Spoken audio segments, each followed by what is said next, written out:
মোড়লের কথায় গ্রামের অজয় সহ জব্বার ও নগেন তাদের বাড়ির কাগজ মহাজনকে দিয়ে তারা তিনজন একসাথে গ্রাম ছেড়ে চলে যায়। তারা জঙ্গলের মধ্যে দিয়ে যেতে যেতে অন্ধকার নেমে আসে। এরপর তারা তিনজন জঙ্গলের মধ্যে রাত কাটানোর সিদ্ধান্ত নেয়। অজয়, এখন রাত হয়ে গেছে। এই অন্ধকারে আমরা পথ হারিয়ে ফেলবো। আজকে রাতটা আমাদের এখানেই থাকা উচিত। হ্যাঁ অজয়, জব্বার কাকা ঠিকই বলেছে। বেশ, তাহলে এখানেই থাকার ব্যবস্থা করো। কাকা, তাহলে আমি দেখি তো কিছু শুকনো পাতা জোগাড় করতে পারি কিনা। হ্যাঁ হ্যাঁ, তাই কর। আর অজয়, দেখ তো কিছু শুকনো ডাল জোগাড় করতে পারিস কিনা। আগুন না জ্বালালে বনের হিংস্র প্রাণীরা আমাদের ক্ষতি করতে পারে। হ্যাঁ হ্যাঁ, দেখছি।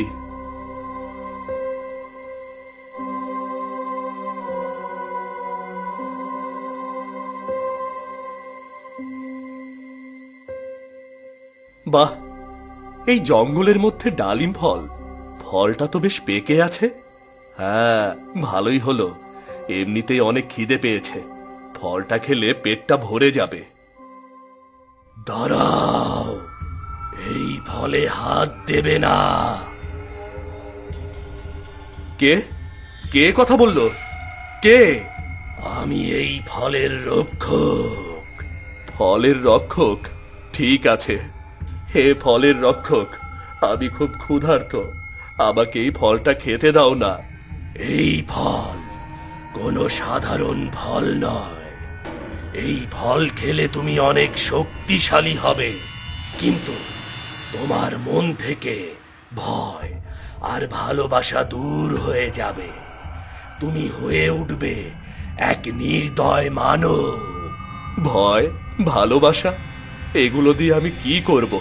ছোটবেলা থেকে মানুষের কাছে অবহেলিত হয়ে আছি আমি। আমার কারো প্রতি কোনো ভালোবাসা নেই, আর কাউকে ভয়ও পেতে চাই না। বেশ, তাহলে এই ফল এখন তোমার জন্য। এবার তুমি এই ফল খেতে পারো।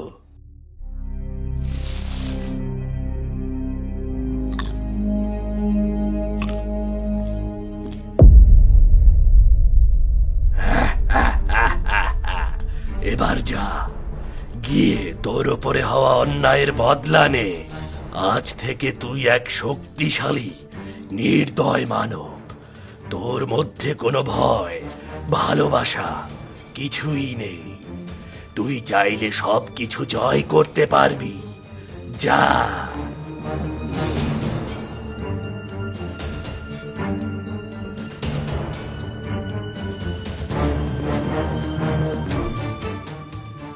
কিরে অজয়, এত দেরি করলি কেন? আর তোর চোখ এমন নীল হয়ে আছে কেন? খবরদার, আমাকে কেউ অজয় বলবে না।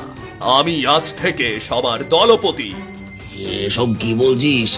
ওর হঠাৎ কি হলো? তুই এমন করছিস কেন? আমার কিছুই হয়নি, কিছুই হয়নি।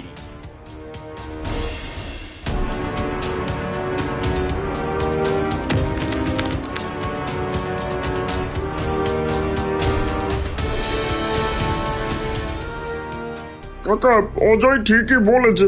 আমি ওর মধ্যে যে শক্তি দেখতে পাচ্ছি, সেই শক্তি দিয়ে আমরা ওই জুলুমকারীদের উপর বদলা নেব।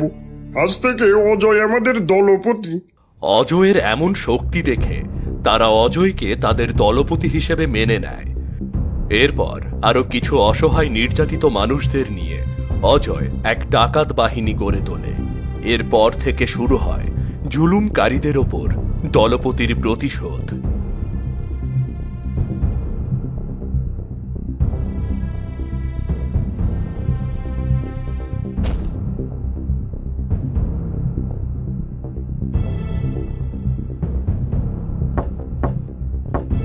কে কে এমন দরজা ধাক্কায়? কে?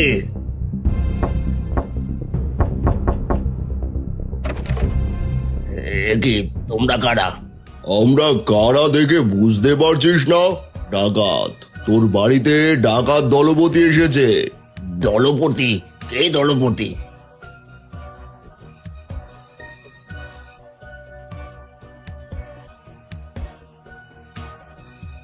তোদের এত বড় সাহস, তোরা আমার বাড়িতে ডাকাতি করতে এসেছিস? জানিস না আমি এই গ্রামের প্রধান?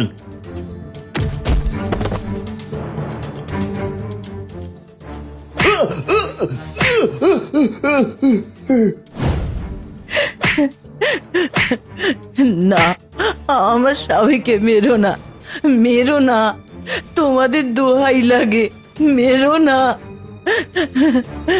তোর স্বামী সারা জীবন গরিবদের উপর অন্যায় অত্যাচার করেছে, গরিবদেরকে এভাবে পিটিয়েছে। আজ তো তাকে শাস্তি পেতেই হবে। এই, তোমরা এই ঘর থেকে সব ধন সম্পদ, জমি জমার কাগজপত্র সব নিয়ে এসো। হ্যাঁ, নিয়ে নাও, সব নিয়ে নাও, কিন্তু আমার স্বামীকে মেরো না।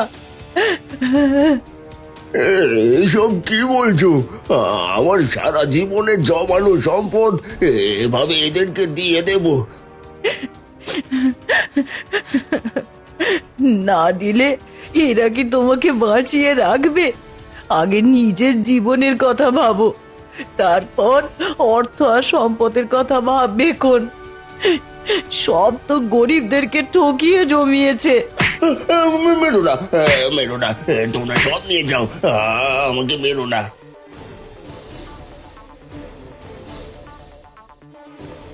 দলপতি, এবার এই বেটা মোড়লকে কি করব? ওকে আর কিছুই করতে হবে না, আমরা সব নিয়ে গেলে ও এমনিতেই নিঃস্ব হয়ে যাবে। তারপর ভিখারির মতো কষ্ট করতে করতে মরবে। ওকে কেউ ভিক্ষাও দেবে না। হ্যাঁ হ্যাঁ, ঠিক, এটা এর উপযুক্ত শাস্তি।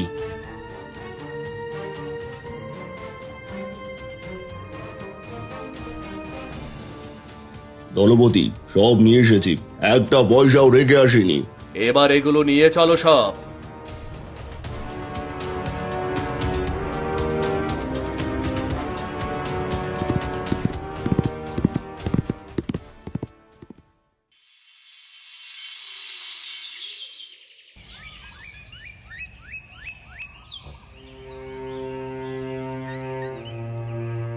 কি, আমার রাজ্যে ডাকাতি? এটা কখনোই হতে পারে না, আমি তা বিশ্বাস করি না। নিশ্চয়ই তোমরা মিথ্যে কথা বলছো। না মহারাজ, আমি মিথ্যে বলছি না। আপনার সামনে মিথ্যে বলার সাহস কার আছে? আমরা সব সত্যি বলছি।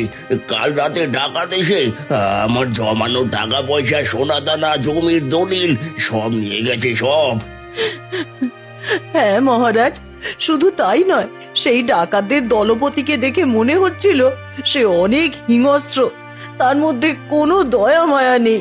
বেশ, আমি দেখছি কার এমন সাহস আমার রাজ্যে ডাকাতি করে। মন্ত্রী, দ্রুত গুপ্তচর নিয়োগ করো। কোথায় থাকে সেই ডাকাত দল আর তাদের পরিচয় কি, সবকিছুর খবর আমার চাই। যথা আজ্ঞা মহারাজ। যাও, এবার তোমরা যাও।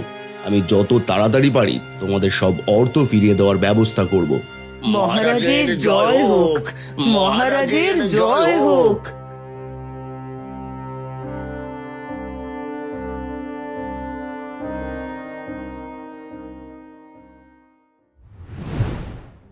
দলপতি, ওই মোড়ল তো অনেক অর্থ জমিয়েছিল, এবার এই অর্থ সম্পদ কি করবে? এই অর্থ সম্পদের জন্যই মোড়লের মতো মানুষেরা গরিবদের ওপর অন্যায় অত্যাচার করেছে। এই অর্থ সম্পদ দিয়ে আমি নতুন রাজ্য তৈরি করব, আর সেই রাজ্যে কোনো গরিব থাকবে না, সবাই সেখানে ধনী থাকবে। ঠিক বলেছেন দলপতি, কিন্তু এর জন্য তো আমাদের আরো অনেক অর্থ দরকার। হ্যাঁ, অনেক অর্থ দরকার। তার জন্যই আমরা প্রতি রাতেই মোড়লের মতো এমন জুলুমকারীদের বাড়িতে ডাকাতি করব। আজ রাতে তাহলে কার বাড়িতে ডাকাতি করব? আজ রাতে ডাকাতি করব ওই নির্দয় মহাজনের বাড়িতে। শুধু কি ডাকাতি করবে, নাকি আমাদের উপর অন্যায় অত্যাচারের প্রতিশোধ নেবে? আমার মনে কোনো দয়া মায়া ভালোবাসা নেই, সবাইকে তাদের পাপের শাস্তি পেতেই হবে। ঠিক বলেছ, মহাজনের কঠিন শাস্তি হওয়া দরকার। সবাই প্রস্তুত হও, আজ রাতেই আমরা মহাজনের বাড়িতে ডাকাতি করব।